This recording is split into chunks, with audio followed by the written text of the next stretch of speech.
মুক্তি সূর্য। সৃজনে অভিনয় নীলাঞ্জনা রায়চৌধুরী।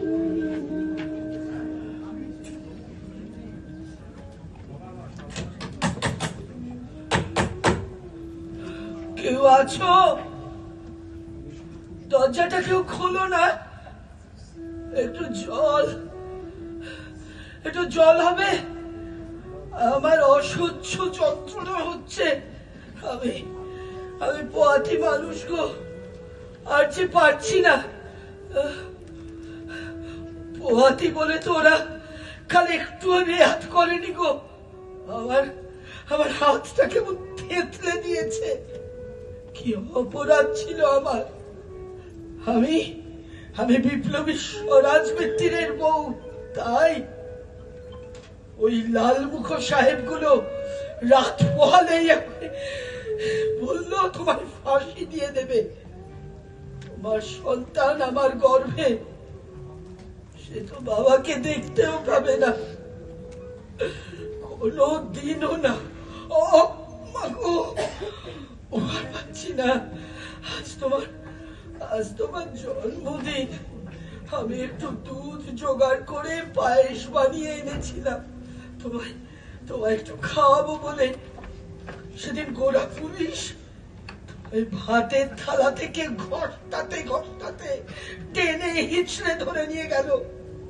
গলিটা না কাঁধে লেগেছিল, চারিদিকে ছড়িয়ে পড়লো রক্ত মাখা ভাত। কি ভয়ঙ্কর সেই দৃশ্য।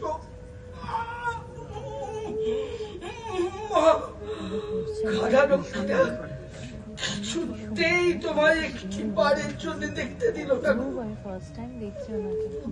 লাথি মারলো আমার পেটে।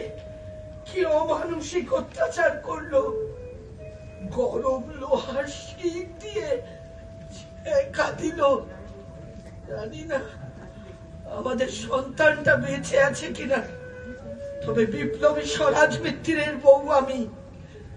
তবুও আমি কিছুতেই বলিনি মাস্টারদা বারিন্দার কথা, অস্ত্রের হদিশ কিচ্ছু বলিনি। হাঁটতে পারছি না গো, মনে হয় ব্যথা উঠেছে। এই অন্ধকার কুঠুরিতে ওরা ফেলে রেখেছে আমারে।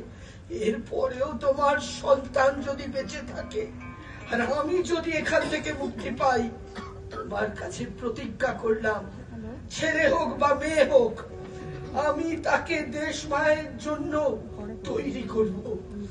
তুমি বা আমি না বেঁচে থাকলেও স্বরাজ মিত্রের সন্তান স্বাধীন ভারত দেখবে। আমাদের বলিদান বৃথা যাবে না।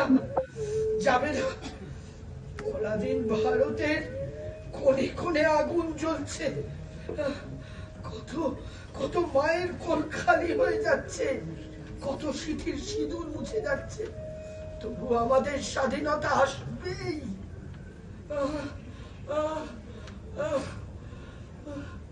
ভোর হইল।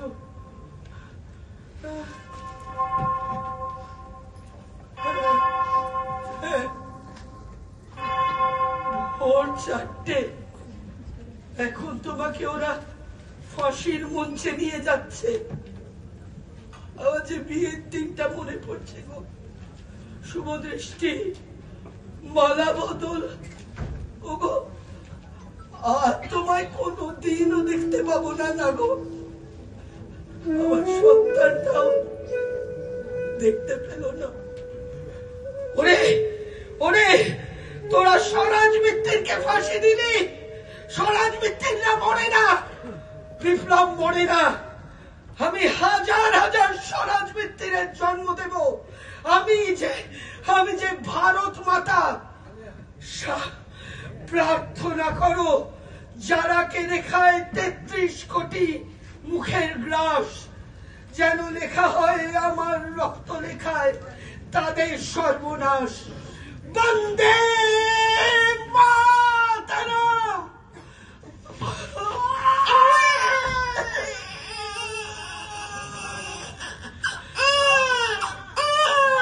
10 মাস 10 দিন পরে জন্ম নেব মাসির ঘরে।